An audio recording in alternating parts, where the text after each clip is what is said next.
Okay, अब देखो basically क्या था कि बेसिकली मैं आप लोगों को पढ़ा रहा था किसके बारे में। बेसिकली मैं आपको पढ़ा रहा था यूनियन एग्जीक्यूटिव के बारे में। तो यूनियन एग्जीक्यूटिव में क्या है, यूनियन एग्जीक्यूटिव में हमारे कुछ हमें 4 इंपॉर्टेंट पर्सन है जिनके बारे में पढ़ना पड़ता है। तो वो है हमारे कौन से, वो हो गए हमारे president, vice president, prime minister, council of minister. ठीक है, तो प्रेसिडेंट से मैं स्टार्ट कर रहा हूँ। प्रेसिडेंट क्या है? प्रेसिडेंट है हमारे nominal head of the country. Nominal head of the country का मतलब है अगर नाम के हेड की बात करोगे तो प्रेसिडेंट है, इनसे ऊपर कोई नहीं है। ठीक है, लेकिन नॉमिनल हेड क्यों बोला गया? क्योंकि रियल पावर वेस्टेड है किसमें? प्राइम मिनिस्टर में। इनको जो भी करना है किसके कहने पर करना है? इनको जो भी करना है वो करना है on the advice of prime minister. Okay, तो we have what, we have parliamentary form of government, और हमारे पास पार्लियामेंट्री फॉर्म ऑफ गवर्नमेंट है तो अल्टीमेटली क्या है? प्राइम मिनिस्टर पावरफुल है। अगर हमारे पास प्रेसिडेंशियल फॉर्म ऑफ गवर्नमेंट होती तो ये बहुत ज्यादा पावरफुल होते, किससे? प्रेसिडेंट से। ठीक है, चलो ओके। अब इनके क्वालिफिकेशन की बात करते हैं। तो अगर आप बात करोगे क्वालिफिकेशन की, तो प्रेसिडेंट बनने के लिए क्या क्वालिफिकेशन है? तो पहले थोड़ा सा रिवाइज करते हैं। लोकसभा के लिए क्वालिफिकेशन क्या थी? 25 ईयर्स। राज्यसभा के लिए क्या क्वालिफिकेशन थी? 30 ईयर्स। और प्रेसिडेंट के लिए बात करेंगे क्वालिफिकेशन की, तो पहले बात करते हैं एज की। किसकी बात करोगे? एज की। तो क्वालिफिकेशन की अगर बात करोगे तो ये जो एज है, बस एज मैटर करता है, बाकी क्वालिफिकेशन सेम है राज्यसभा और लोकसभा को। क्या हो गया? हेलो, कुछ कह रहे हो क्या? ओके, अब देखो, अब प्रेसिडेंट की अगर क्वालिफिकेशन की बात करें तो इनकी एज जो होनी चाहिए, क्या होनी चाहिए? एज। तो एज मस्ट बी 35 ईयर्स और 35 से अबव। ओके, तो मतलब अगर आपको प्रेसिडेंट बनना है तो क्या करना पड़ेगा? सबसे पहले अगर आपको प्रेसिडेंट बनना है तो 35 ईयर्स की एज आपकी होनी चाहिए। 35 और अबव द 35 ईयर्स। अगर कोई below the 35 years of age है तो वो क्या है? वो क्वालिफाइड नहीं है किसके लिए? प्रेसिडेंट बनने के लिए।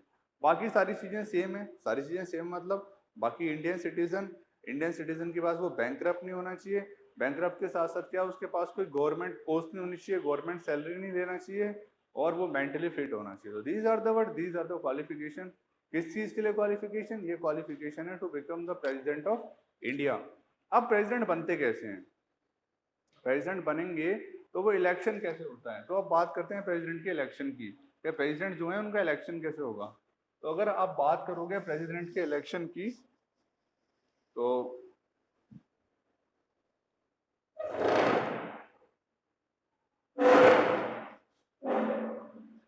प्रेसिडेंट के अगर इलेक्शन की बात करेंगे तो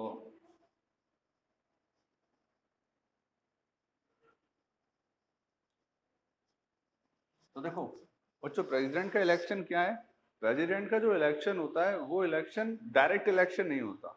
अगर हम बात करें तो प्रेसिडेंट का भी राज्यसभा की तरह एक इनडायरेक्ट इलेक्शन होता है। इनडायरेक्ट इलेक्शन का मतलब है हम लोग डायरेक्टली उस इलेक्शन में पार्टिसिपेट नहीं करते। ऐसा नहीं है कि प्रेसिडेंट का इलेक्शन हो रहा है तो हम लोगों के यहाँ कॉन्स्टिट्यूएंसीज में डिवाइड हो गया, आचार संहिता लग गई, हम लोग वोट देने जा रहे हैं, ऐसा कुछ नहीं होता। प्रेसिडेंट का इलेक्शन होता है थ्रू इलेक्टोरल कॉलेज। प्रेसिडेंट का इलेक्शन कैसे होता है? इलेक्टोरल कॉलेज से होता है। कैसे होता है? Electoral college. ओके, तो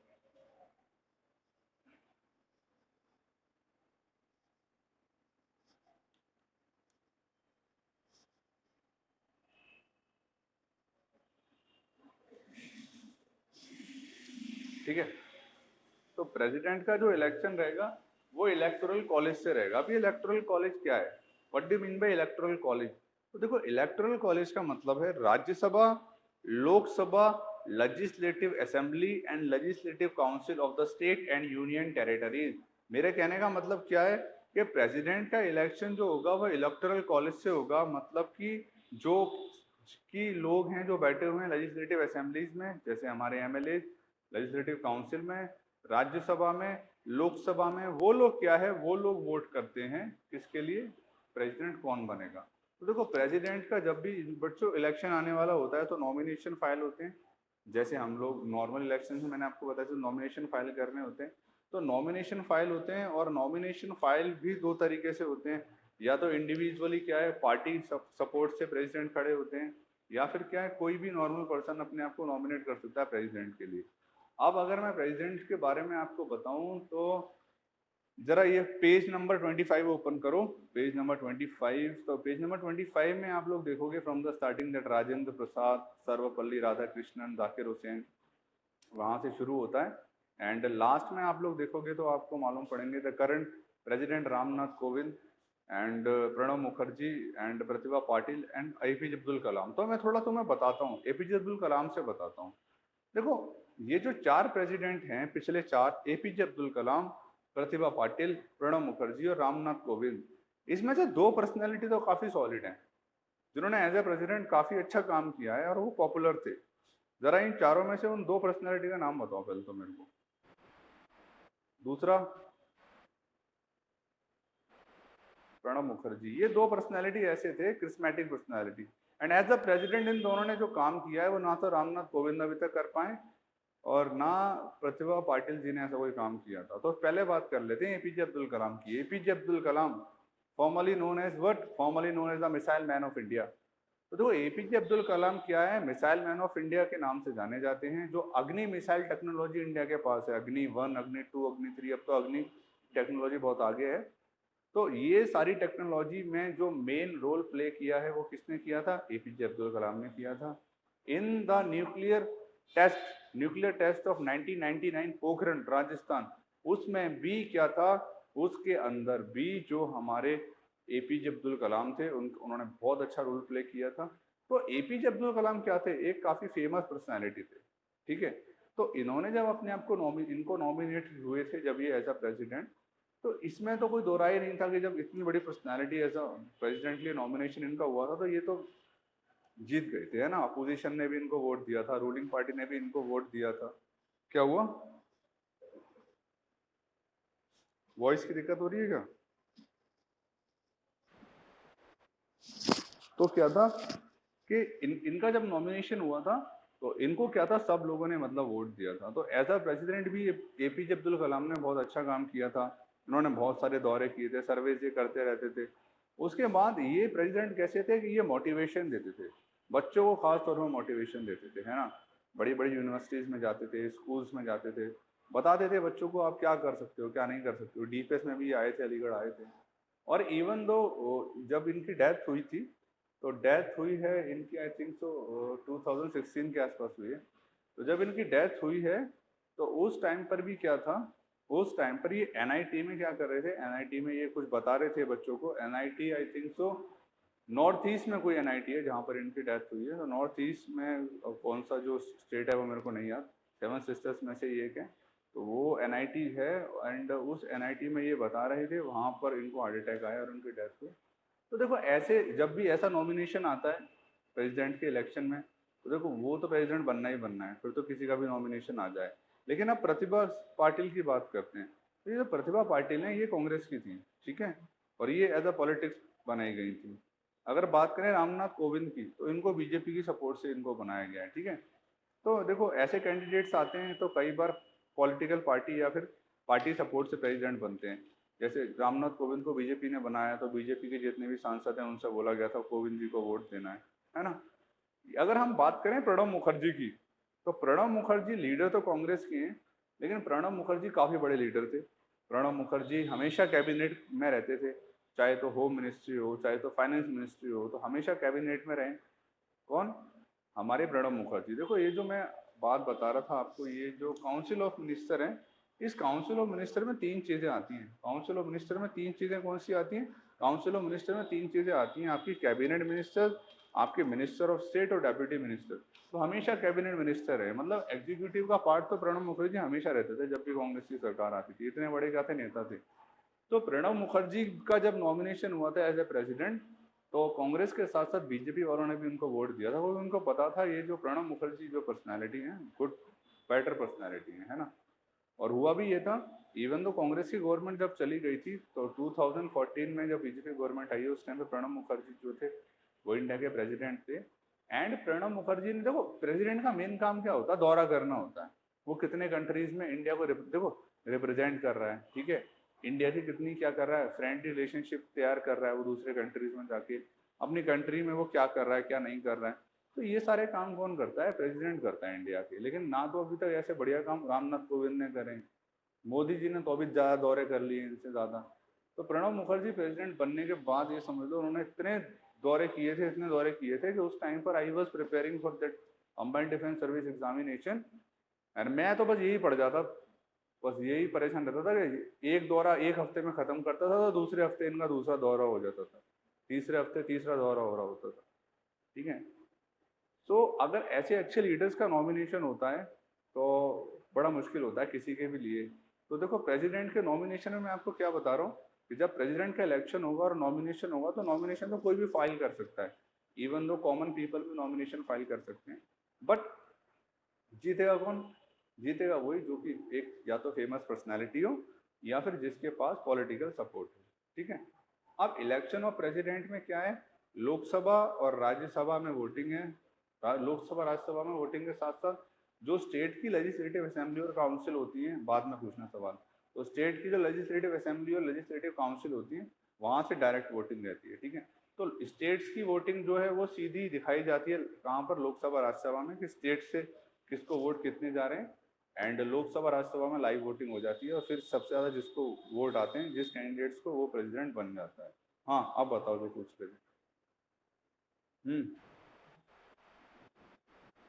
क्या होता है? नाम है, कुछ नहीं होता। इलेक्टोरल कॉलेज कोई कॉलेज थोड़ी है कि जीडी की तरह कोई कॉलेज बना हुआ है, नाम है वो इलेक्टोरल कॉलेज। प्रेसिडेंट का इलेक्शन कौन करेगा? इलेक्टोरल कॉलेज करेगा। अब इलेक्टोरल कॉलेज में क्या है कि हर स्टेट और यूनियन टेरिटरीज को जो लेजिस्लेटिव असेंबलीज हैं वो हैं, राज्यसभा है, लोकसभा है, और 6 जगह जहाँ लेजिस्लेटिव काउंसिल है तो लेजिस्लेटिव काउंसिल है। ये है इलेक्टोरल कॉलेज। नाम है, नाम है, कोई इलेक्टोरल कॉलेज जगह थोड़ी है कि इलेक्टोरल कॉलेज जगह है वहां गए सब लोग, वहां पे इलेक्शन हो रहा है, ऐसा कुछ नहीं है, वो नाम दे दिया गया इकट्ठों का।